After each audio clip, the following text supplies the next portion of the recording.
मैं राजेश मास्टर अपने चैनल माँ देवकली गोट फार्म पे अपने प्यारे किसान भाइयों, दोस्तों, मित्रों का बहुत बहुत स्वागत, वंदन और अभिनंदन करता हूँ। एक नए वीडियो के साथ दोस्तों मैं फिर उपलब्ध हूँ और वो वीडियो भी बहुत खास बिंदु पे है। मैं चूँकि पहले ही आपको बता चुका हूँ, मैं छोटी से छोटी जानकारी, चूँकि देखिए बड़ी जानकारी जो है तो सब ले लेते हैं, लेकिन छोटी जानकारी जो मिस करते हैं, गड़बड़ी वहीं पर होती है। तो मैं आज आप लोगों के सामने फिर एक बहुत ही अहम बिंदु पे बात करने वाला हूँ, बकरी पालन में सफलता हेतु। चूँकि सफल होना है तो देखिए किसी बिंदु को छोड़ना नहीं है। हर बिंदु को, छोटे से छोटे बिंदु, बड़े से बड़े बिंदु को कहीं न कहीं से मतलब मिस नहीं करना है। सबको ध्यान में रख के जब हम काम करते हैं, क्योंकि देखिए किसी भी काम में जब हम अपना 100% देते हैं, जो हम 100% दे रहे हैं तो असफल होने का कोई चांस नहीं है। तो इसी क्रम में मैं आप लोगों के बीच उपलब्ध हूँ। एक जैसे हम लोग देखते हैं कि जो बहुत हमारे स्वस्थ जानवर होते हैं, वो बकरा हो, बकरी हो या ब्रीडर हो, तो जब गर्मी बढ़ती है, उमस बढ़ता है, तो आप देखते होंगे उसको परेशानी ज़्यादा होती है, वो हाँफने लगता है और देखेंगे उसका पेट जो है वो हकार हकार करता है, क्योंकि उसके अंदर फैट ज़्यादा है। तो फैट जब गर्मी बढ़ती है और वो ज़्यादा हेल्दी है तो उसको परेशानी बढ़ जाती है। उस परेशानी को चुटकियों में हम कैसे दूर करें, बड़ा ही गजब का नुस्खा है दोस्तों। ये मेरे फार्म पे प्रयोग किया गया है, क्योंकि मैं आप बातें वहीं आपको बताता हूँ जो मैं प्रैक्टिकल कर चुका हूँ। उसमें से कहीं मिस, कहीं से कोई दिक्कत, कहीं से कोई परेशानी आने का चांस नहीं रहता है। तो वो क्या चीज़ है, अब जैसे कि अब हमारा अंडू बकरा को ही ले लीजिए, काफ़ी हेल्दी है। वो ऑटोमेटिक, जैसे आप फार्मिंग कर रहे हैं तो आप समझ रहे हैं कि चूँकि अंडू बकरा फार्म का राजा होता है, तो राजा का स्वास्थ्य तो बेहतर होना चाहिए। तो बेहतर होता भी है, प्राय हम देखते हैं भी हैं, जाते हैं विजिट करने तो लोग अंडू बकरे का स्वास्थ्य अच्छा रखते हैं। कुछ हमारे बद्धी बकरे होते हैं, शौकिया पालते हैं हम लोग, तो उसका भी रखते हैं। बकरी भी हमारी कुल मिला के हम यही बात कर रहे हैं कि स्वस्थ जानवर अगर बहुत है, फैटी जानवर है, तो गर्मी जब होती है, उमस होता है, तो उसमें उसको दिक्कत बहुत ज़्यादा हो जाती है। अब उसकी परेशानी को हम कैसे आराम से कर दें, वो ठंडा हो जाए।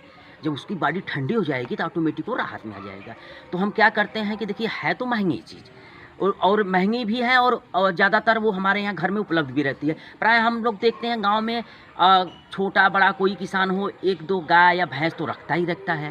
तो देसी घी, जो गाय का घी हो या भैंस का घी हो, जब हमारा जानवर इस टाइप का व्यवहार करे कि गर्मी उसको बहुत ज़्यादा लग रही है, परेशान है, अकुलाया है, बेकुलाया है, तो उस समय शाम के समय ज़्यादा नहीं, जो जिस चम्मच से हम लोग खाना खाते हैं, छोटा वाला चम्मच, उसी चम्मच से 1 चम्मच घी किसी माध्यम, चम्मच के माध्यम से, सिरिंज के माध्यम से, किसी भी माध्यम से आप उसके मुंह में डाल दें, पेट में चला जाए। कम से कम ये चीज़ एक बार डालने पर 15 से 20 दिन तक फिर आपको बोलना नहीं है। तो बहुत वहाँ पे कास्ट आपका बहुत महंगा नहीं पड़ेगा। अगर घर पे उपलब्ध है तो भाई ठीक है, हम लोग खाते हैं, हमारा जानवर दिक्कत में, अगर हम उसको अपने स्वस्थ जानवर को खिला देते हैं तो ये घी की जो तासीर होती है, चाहे वो गाय का घी हो या भैंस का घी हो, है तो फैटी चीज़, बहुत ताकत की चीज़ है, लेकिन इसकी तासीर जो है वो बहुत ठंडे की होती है। अगर इसमें एक काम इसका और है, जैसे कि बकरी दूध दे रही है लेकिन उसका दूध घटने जा रहा है, गर्मी के मौसम में देखते होंगे तो दूध घटता है। उस समय घटते हुए दूध को सही मेंटेन करने के लिए 1 चम्मच दे दीजिए। देखिए वो शरीर उसका ठंडा हो जाएगा, जो गर्मी के कारण उसका दूध जल रहा है वो जलना उसका बंद हो जाएगा। तो जितना दूध बन रहा है उतना दूध उसके थान में एकत्रित होगा, ऑटोमेटिक आपको दिखने लगेगा कि नहीं 1 चम्मच घी दिया भाई, लक्षण समझ में आ गया, वो उसका काम है। तो देसी घी हम इस्तेमाल कर सकते हैं। देखिए है तो महंगा, मैं फिर भी कहूँगा, लेकिन प्रायः ये हम कोशिश करेंगे तो बहुत नहीं है, 1000 रुपये केजी के आसपास मिलता है। हम कह रहे ज़्यादा नहीं, किसी से 200 ग्राम एक पौवा ले लीजिए। 1 पौवा ले लेंगे, 1 चम्मच देने का मतलब कि गर्मी पार हो जाएगी। तो अगर घर का है तो सबसे बढ़िया, तो इस फार्मूले को आप आजमाइए।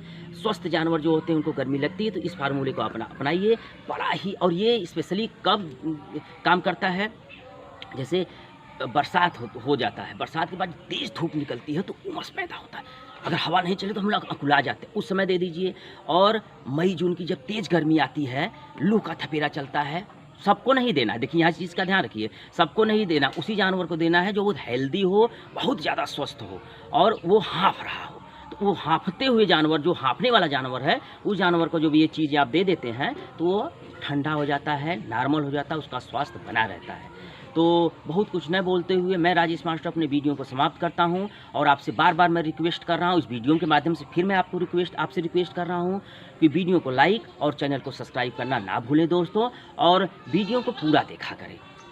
पूरा देखेंगे तो जानकारी जो होती है वो पूरी जानकारी मिलेगी, क्योंकि अगर बकरी पालन की दुनिया में हमको कुछ दिन तक रुकना है तो हमें इन सब चीज़ों का ध्यान रखना पड़ेगा। तो बहुत कुछ ना बोलते हुए मैं राजेश मास्टर अपने वीडियो को यहीं पर समाप्त करता हूं दोस्तों। अपने सारे प्यारे किसान भाइयों को, मित्रों को, दोस्तों को तहे दिल से नमस्कार करता हूं।